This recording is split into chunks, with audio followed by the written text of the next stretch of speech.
Hello everyone, I'm here today to do a tag, and I was tagged by Jim from Jim's books, reading stuff, and this is the P tag.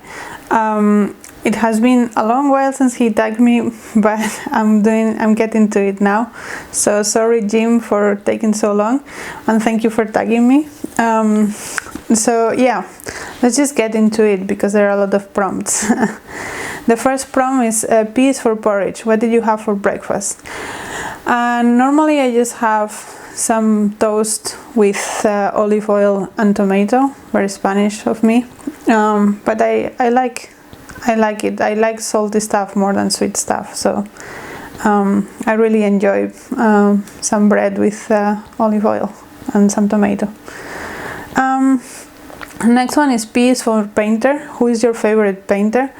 And I think, I'm going to give a very classic answer for this, but I think it has to be Van Gogh. And for those that have not spent time in the Netherlands, it's not Van Gogh, it's Van Gogh.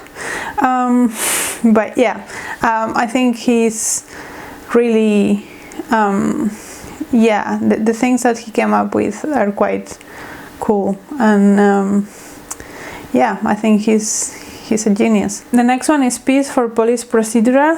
What is the last police procedural you read? I don't know if that counts, but I recently read Blue Monday by Nikki French for my book club, and it's a crimey book, and there is a policeman involved, although he doesn't seem to be very good at his job. He's not the one that solves the crime, but yeah, I guess that's the one. I don't read a lot of crime thrillery kind of books. And the next one is P for playlist. Have you created any YouTube playlist? Yeah, I do have a few playlists in my YouTube channel, with tags, vlogs, Invisible Cities, Booker videos, kind of stuff, so you can go and check those out if you're interested in a certain topic. I think it's useful to organize them so that people can go and watch what they want. The next one is P for publisher. Do you have a favorite publisher? I don't know if I have a favorite publisher. I normally don't pay a lot of attention to publishers. I know that Verso has a lot of very cool books, yeah, but other than that, I don't know if I can say anything else. Yeah, I do like smaller publishers. There is also Charco Press, is the one that publishes a lot of South American stuff, like from Spanish.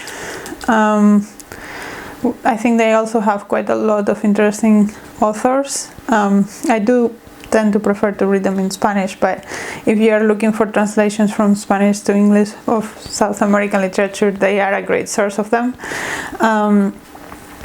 Yeah, I don't know, I think there are a lot of small independent publishers out there that are very, very cool.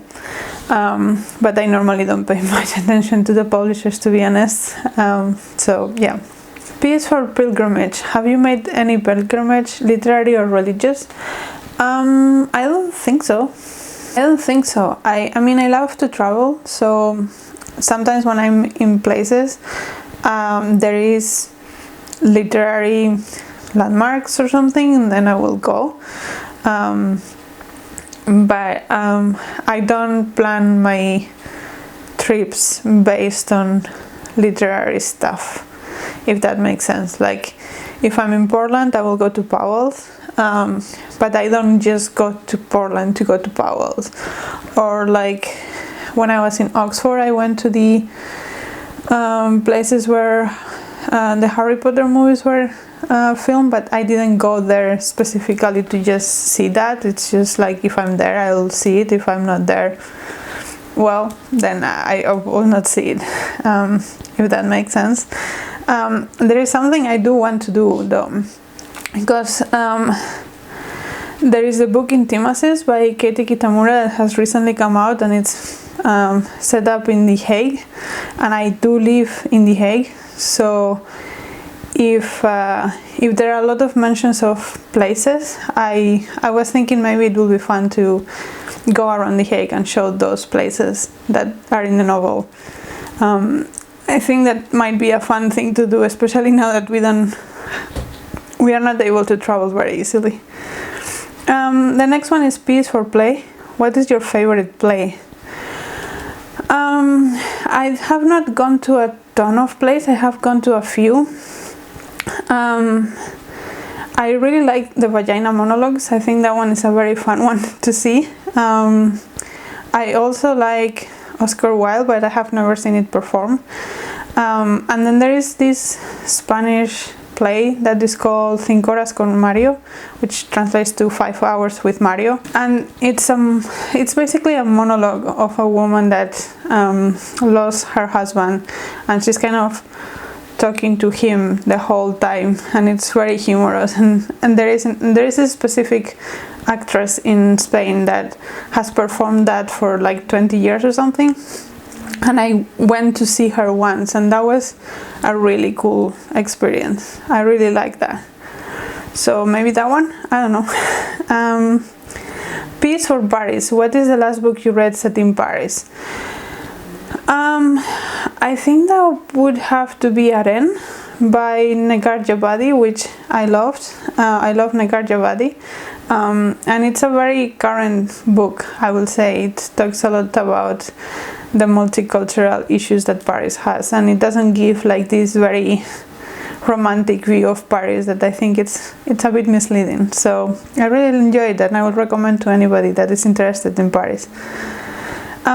Peace for paperback. Do you prefer paperbacks or hardbacks?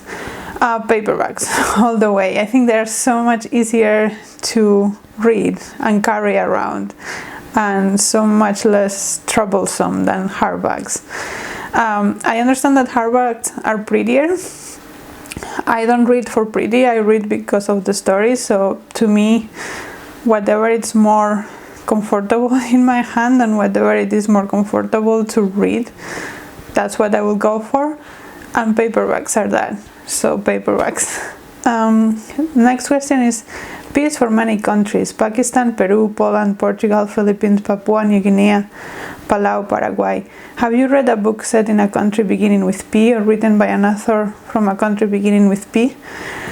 Yeah, several. I mean, I have read books from Peru, I'm pretty sure. Portugal. I love Jose Saramago. I also read recently a book from Panama because of Invisible Cities, which was something I had never read before, and it was quite cool. A lot of history that I didn't know about. I think I've also read I've read Olga Tokarczuk from Poland. So yeah, I've read from quite a few P countries. And the last question is Peace for pandemic. Have you read any books about pandemics? And yes, I have a few of them. I remember that, like, I think it was exactly when the pandemic started last year, so like March 2020. I randomly picked up Severance by Ling Ma, which is exactly about a pandemic, and it was very eerie to read because it very clearly talked about how, like, the small things, like the thing that, like, she was still going to the office when everyone else had stopped going to the office and was working from home. Things like that were like so new to us back then. It felt very eerie to read at that specific moment, and it was not intentional. I was just like trying to read through some list of books that I had, and that was one of them. So I was like, oh yeah, I'll just pick it up, and then it turned out to be like the exact time at all. It was quite weird. I also read another one recently that was music related, that made me feel very uncomfortable because they were saying like how our freedom is limited by these pandemic rules, but being in a pandemic, I understand the rules and I agree with them, so it was very uncomfortable. So yeah, I've read some. And yeah, those are all the prompts. I hope you enjoyed this video. Let me know in the comments what your answers are. And until next video, bye!